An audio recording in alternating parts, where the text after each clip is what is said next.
From Penn State Health, this is Ask Us Anything About Vascular Disease. I'm Scott Gilbert. Well, we've all got two main types of blood vessels: arteries, which carry blood away from the heart, and veins, which carry blood back to the heart. Any of a number of conditions that affect the circulatory system are called vascular disease. This includes diseases of your arteries, veins, and lymph vessels, as well as disorders that affect circulation.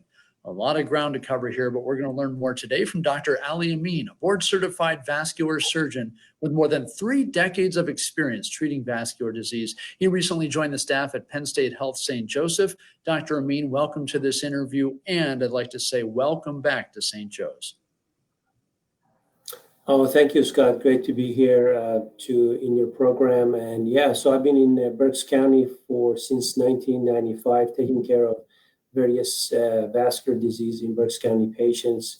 Then I left approximately 2005, went to Tower Health, a Reading Hospital, and now I'm excited to be back at St. Joe, Penn State, to provide the best vascular service to this community. Now, we're thrilled to have you back. Dr. Amin, let's start with the general definition of vascular disease. When we throw those words out there, we're really talking about any condition that affects your blood vessels. So I guess by nature, it's a broad term. Like I said, we'll cover a lot of ground, talk about a lot of things, but what are some of the most common diseases in this category? Can you give folks an idea of what we'll be talking about here? Sure, Scott. So the circulatory system allows the blood to leave the heart and come back to the heart. And essentially, there's three components to it. There are the arteries that take the blood away from the heart, which are good blood, if you will. They're oxygenated with nutrition that takes it to the muscles and to the organs. There are veins that are taking the blood back to the heart. These are the blood that, if you think about it, is dirty blood that has been used by the muscles and the organs, that they go back to the heart. And to some lesser component is lymphatics, which is just clear fluid and tissue fluid. But for the most part, there are arteries and veins that are involved in a patient, in a body. And we talk about vascular disease generally, we either have to separate them. Is it the artery or is it the vein? And so identification of which category is important. In terms of the arteries, generally speaking, there are two kinds of abnormality. One is buildup of a plaque or atherosclerosis or a hardening of the arteries, if you will. These are what happens is that over a period of time, the cholesterol plaque builds up in the blood vessels and causes a narrowing and ultimately maybe an occlusion and causes the end organ damage. And then the other one is called aneurysmal disease, where you get a ballooning of the blood vessel, where the blood vessel gets dilated, becomes ballooned, and then it can rupture and cause, there's a risk of death with that. And then, so those are the two for the arteries. In terms of the veins, again, the veins, remember, take the blood back to the heart. You can have blood clots in those veins. We call those deep vein thrombosis. They're mostly involved the legs. And then the second category that more people are familiar with are varicose vein disease. And the varicose vein disease is more commonly occurs in female than the males. They obviously, you can see the varicose veins in your leg. It's a sort of a ropey, dilated veins underneath the skin of various sizes. And usually there is risk factors associated with that. So a lot, like we said, a lot of different disorders here. We'll try to get to as much of it as we can. And if we hit on a topic that's of interest to you, or there's anything you want to know from Dr. Amin, please feel free to put your question or comment in the comment field below this Facebook post, and we'll get to it. Whether you're watching this video live or if you're watching it at a later time, we can answer your question with a text response. So you mentioned blockage and you mentioned cholesterol. So, we hear a lot about how cholesterol is bad for you, but I guess this is how that manifests, right? Where it can turn into an arterial blockage, and obviously, if arteries can't do their job, that's not a good thing. That's correct. So what happens is that, and again, when we talk about the blockage is the same in all the blood vessels. So if it happens in the blood vessels in the neck, then it affects your brain, you can get a stroke. If the blood vessels are blocked off into your heart, then you can get a heart attack. If the blood vessels are blocked off to your legs, then you can get pain with walking, or you can get what we call a rest pain, where you have pain at rest, or you can have ulcer or gangrene.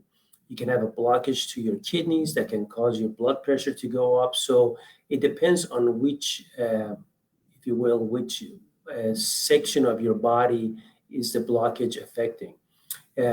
So in terms of the risk factors for this blockage are mostly, there are probably the two most important one that everybody should know. Smoking, diabetes are the two most important one. And unfortunately, once you have diabetes, really can't really do much about it.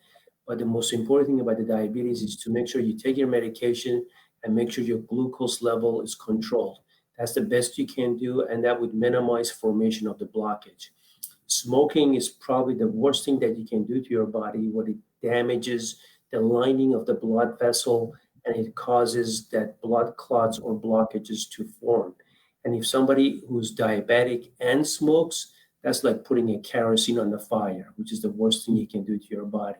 In addition to those, I would say high blood pressure, high cholesterol, obesity, and a family history are the risk factors that everybody should know about. Again, make sure your blood pressure is checked on a frequent basis. Make sure you try to stay active to lose weight, because obesity is associated with that. There's not much you can do about family history, but if you know you have a bad family history, then you want to make sure that everything else is to the best shape it is. So a lot of those health tips that we share for other illnesses, exercise, eating right, a wide range of things really also contribute to the health of your arteries and your veins as well. So that's a really important takeaway here. Again, we welcome your questions for Dr. Ali Amin. He is a vascular surgeon at Penn State Health St. Joseph. We welcome your questions in the comment field here for Ask Us Anything about vascular disease.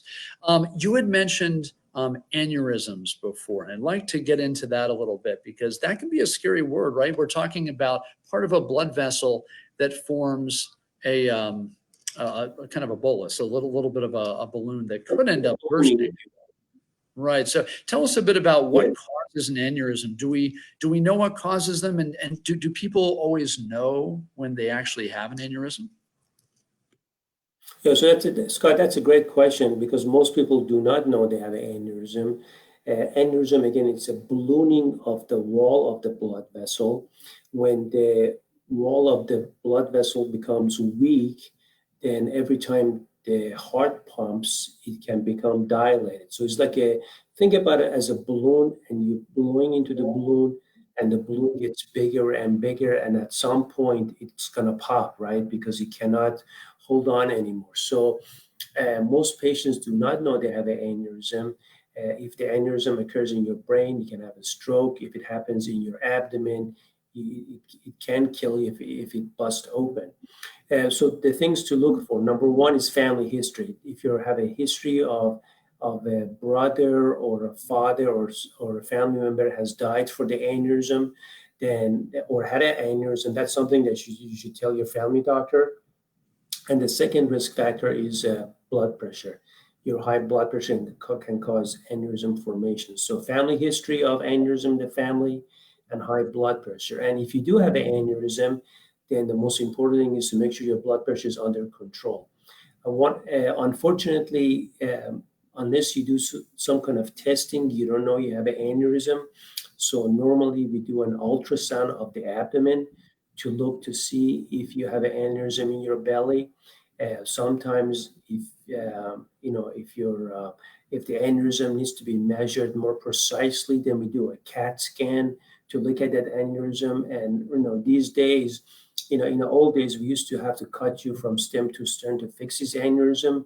Now we can try to fix those aneurysm without any cutting of your belly, and most of the times actually just making a little tiny hole in your skin in the groin and fixing those aneurysms. Through a catheter, I suppose, then, right? That's correct. So we call that endovascular intervention, where we essentially exclude the aneurysm from the body, and the patient goes home in 24 hours. In the old days, they used to stay in the hospital for a week. Is it possible that some people don't know they have an aneurysm until it bursts and something bad happens?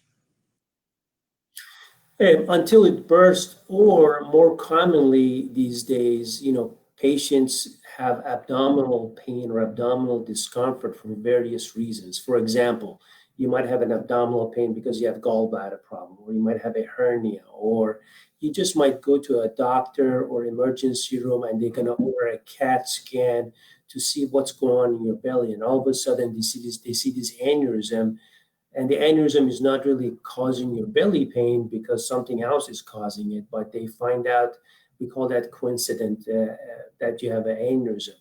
And then based on that, then you're followed up with a doctor on a frequent basis. So for example, if the aneurysm is 3 centimeter, that's a very small aneurysm. 5 centimeter aneurysm is the size that we think about fixing the aneurysm, generally speaking, or if the aneurysm gets bigger. So not all aneurysm needs to be repaired. It depends on their size. But once you know you have an aneurysm, then the patient is sent to a vascular surgeon such as me, and we set up those patients to see if they need to have a repair done. If the aneurysm is small that doesn't need any repair, then I say the same thing. Make sure your blood pressure is good.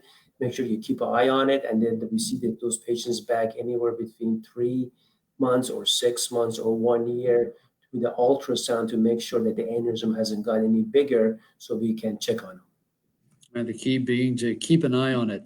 Let's switch from an arterial disorder to a venous disorder. That is varicose veins. It's something that I would think is very common. I mean, I think we all know people who've had this disorder. What exactly causes varicose veins, Dr. Amin? What's happening inside the body that causes that painful, and it's kind of an unsightly condition too?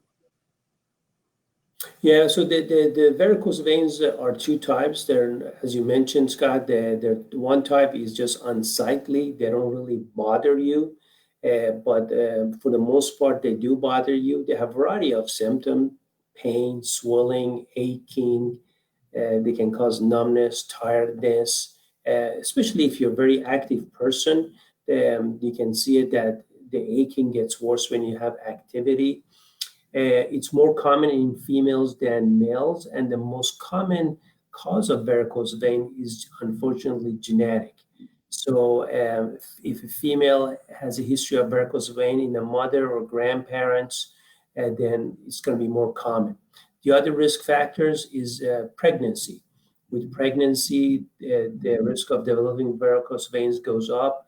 The reason for that is that as you get pregnant, your total body fluid increases, and guess what? Gravity always wins. So you get leg swelling, leg edema, and then that damages the valves of the veins, and then you start the progression of forming varicose veins. So when I see patients who have varicose veins, or any patient who is pregnant who even doesn't have varicose veins, I tell those patients or friends or family to make sure they wear support stockings during pregnancy, so it doesn't causes varicose vein formation. But for the most part, it's genetic, family oriented. Again, males also have it, but again, we have various treatments for those, and a lot of them are minimally invasive. And what are the indications for maybe just living with varicose veins? Or do you ever see a patient who, maybe it's not really impacting their life, and you say, for now you're okay to live with them, or do you usually recommend having them remedied? Yeah, so if they don't have any symptoms at all, a lot of times they don't realize they have symptoms until they start telling me what they have. Hey, my legs get tired, I have achiness. They think it's something else, but actually it's the varicose vein or the leaky veins doing it. So that's why it's important to see a specialist, number one. Number two, if they have essentially no symptoms at all, they can live with the varicose veins. My suggestion is to wear support stockings to minimize those veins from getting bigger. But for the most part, they can just keep an eye on them. And then you have the third group that says, listen, I have no pain, I have no achiness, it just looks bad, I want you to take care of it. Of course, that becomes a cosmetic procedure. And then we have a discussion with the patients, what's the best way to do that. You're watching Ask Us Anything About Vascular Disease from Penn State Health. I'm Scott Gilbert alongside Dr. Amin. He's a vascular surgeon at Penn State Health St. Joseph, and we welcome your questions for Dr. Amin. So feel free to put them in the comment field below this Facebook post, and we will pose them to him, whether it's about aneurysms or vascular, any type of vascular disease. He's the guy to ask. So while we have him on the line here, let's go ahead and get a few questions out there for him. I would like to pivot to peripheral artery disease. There are a couple different types of arteries, right? There are the type that are part of the heart, and then any artery that's outside the heart is a peripheral artery, if I understand it correctly. Can you talk about what peripheral arterial disease is? Sure, Scott. So as you mentioned, the peripheral arterial disease is any blood vessels that is outside the heart. So they involve the blood vessels that goes up to the neck, perfusing the brain. They involve the blood vessels that goes up from the heart to your arm and to your hand that perfuses the upper extremity, and also goes down to your kidney, provides blood flow to the kidney, provides blood flow to your bowel and guts, provides blood flow to your both legs. So any kind of narrowing or blockage that affects the blood flow to those organs is going to cause you to have problems. And for example, let's just pick carotid for the first one. If you have a blockage of the neck that affects the blood flow to the brain, you can have a mini stroke. What are the signs of mini stroke? Again, you can have a weakness of the hand or the arm. Remember that the left side of the brain controls the right arm, so it's always the opposite and vice versa. So you can have weakness of the arm, numbness of the arm, weakness of the leg, numbness of the leg. You can have difficulty speech. You can have trouble with the vision, like a shade coming down, like a curtain coming down. And the reason we call it a mini stroke because it only lasts a few minutes and goes away. And if that's something that you never had before, you should contact your provider as soon as possible. The other one is a stroke, which is a permanent problem where there is a deficit, such as the patient unable to use the right hand or the left hand or leg.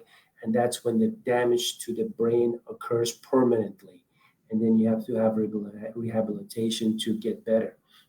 If you have a blockage of the blood vessel that goes to your leg, it could be a couple of different scenarios. The first scenario is you have trouble walking.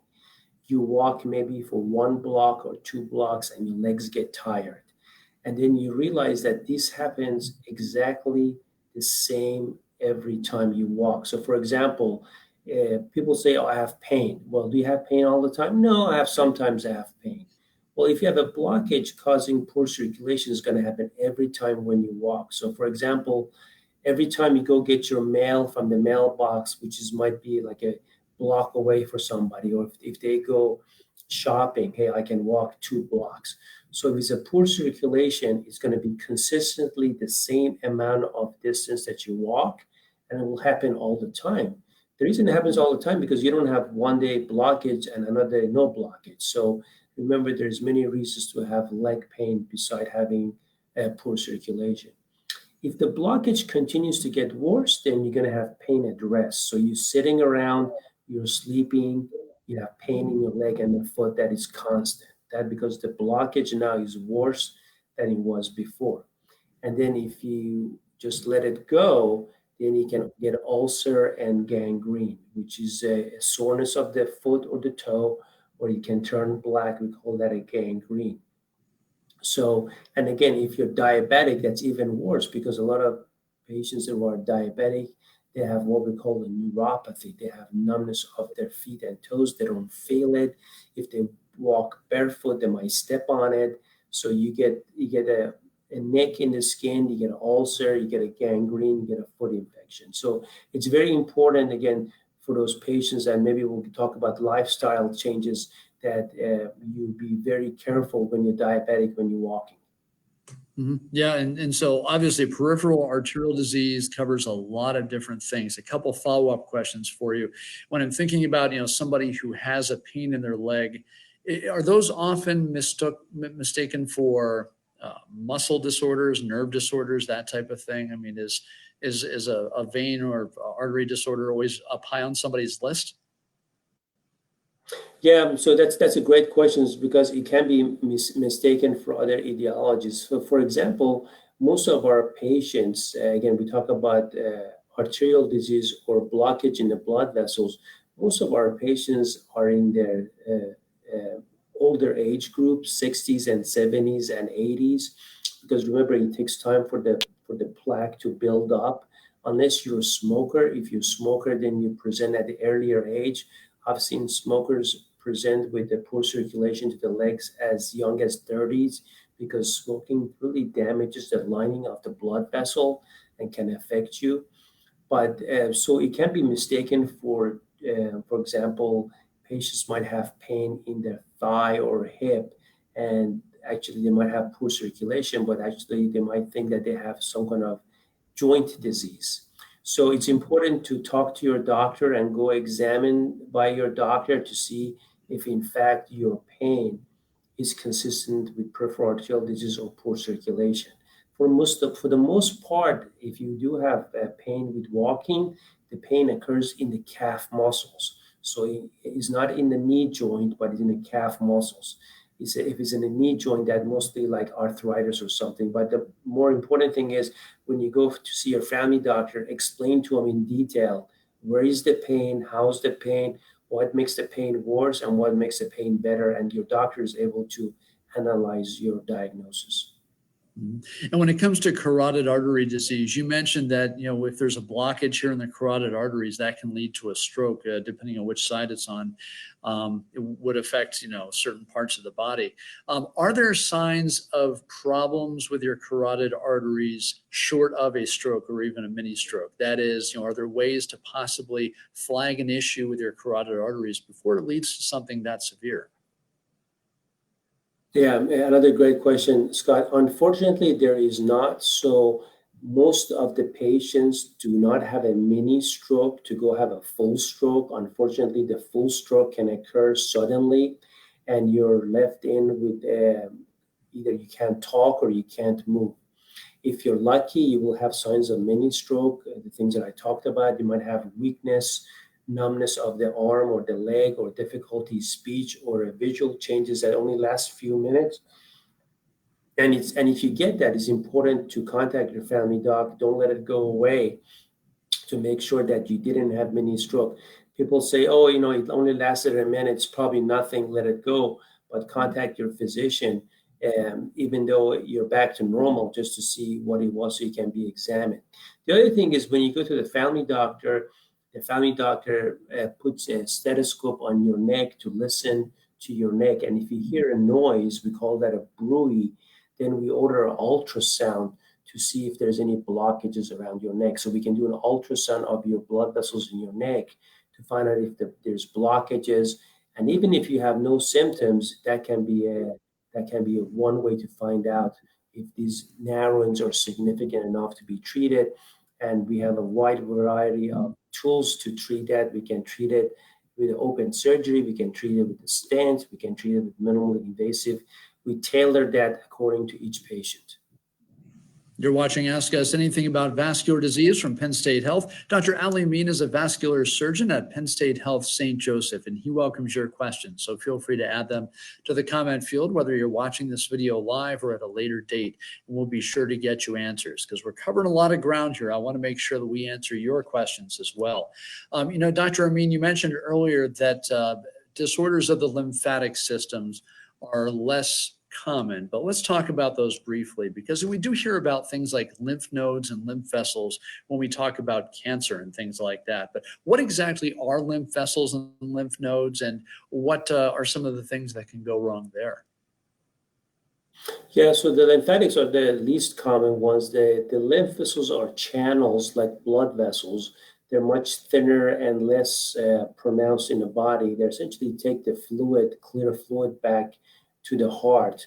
And if you have, for example, God forbid, if you had a mastectomy done where, they take the lymph nodes out from the area of axilla that prevents the fluids going from up your arm, and you're going to get a swelling that can be, depending on how much extensive surgery you had. You can also have inflammation of the lymph nodes and lymph vessels in the leg. So you can get what we call a lymphedema. So it's actually is an edema that is caused by lymph problem. And those things we usually take care of it by sending you to a specialized area at the Penn State St. Joe, where you provided with support stockings or compression pumps that helps you essentially milk those fluids outside your leg. So those are the least common ones. But for the most part, if you have some kind of edema, it could be from your heart, it could be from fluid overload. Salt intake, you'd be surprised how many people on Monday they have swelling of the legs because after a football game, they were sitting having nachos and a lot of chips that was salted. So, and drinking a lot of fluids. So again, with support stockings, you can try to decrease swelling in both legs. To walk around while we eat those nachos. Duly noted. Or You elevate your mentioned leg. yeah, that works too. You mentioned earlier that some disorders like varicose veins are largely determined by genetic factors, but also, as we talked about earlier, there are a lot of vascular diseases that can be you can reduce your risk due to lifestyle changes. So let's talk about some of those, because we talked about being overweight, not getting enough exercise, smoking as being risk factors. So the flip side of those are lifestyle changes that can really reduce your risk, right? Absolutely. I cannot overemphasize, most of us, people think that I'm going to go to a doctor and get a pill and the pill is going to make me improve. I have to admit, I'm the last person to take any medicine. And one of the things we can do each day is number one, have a healthy lifestyle. And essentially that falls into two parts. One is diet, and number two is exercise.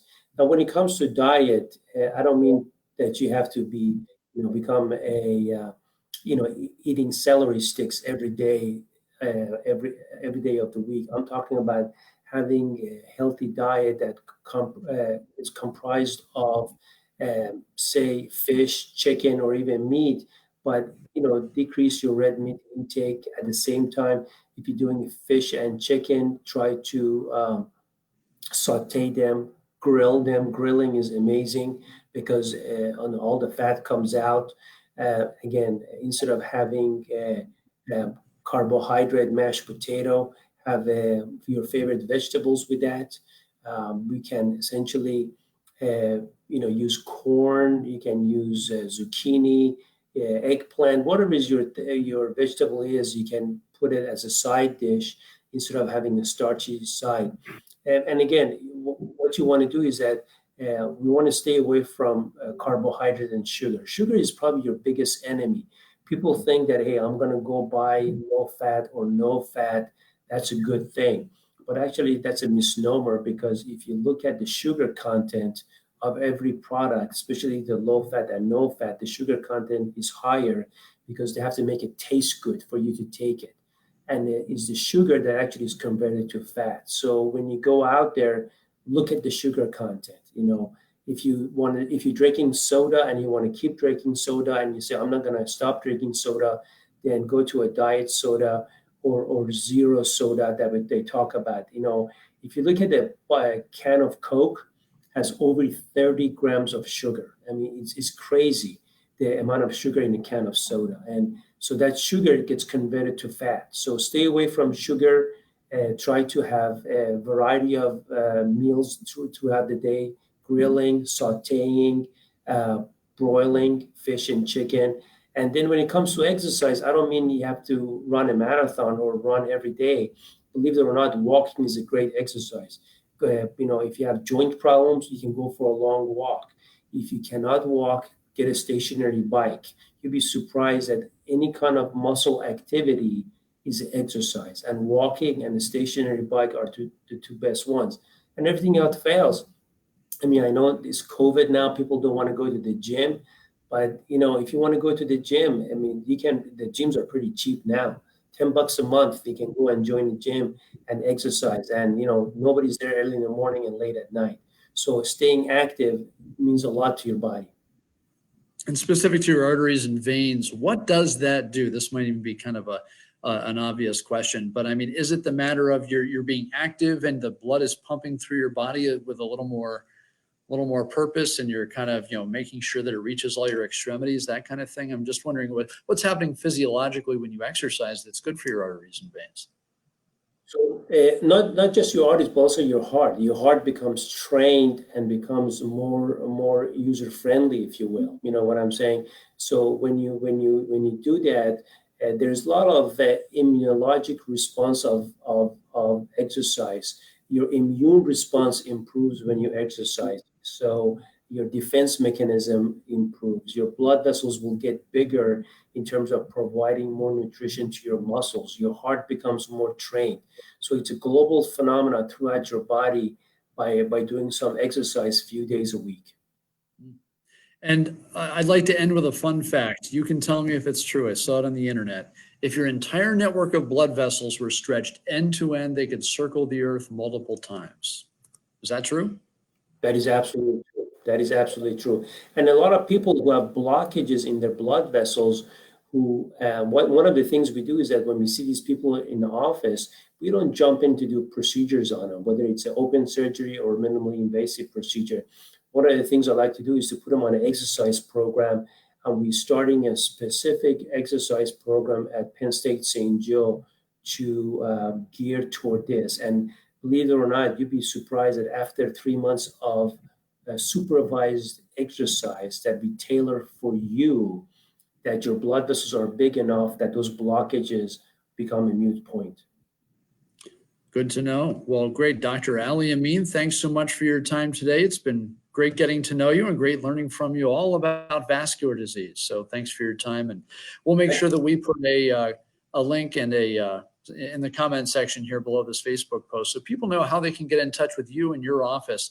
So if they have some questions, maybe they're experiencing some of the symptoms we talked about and they want to get checked out, we'll make sure they know how to do that. So Dr. Amin, thank you again for your time today.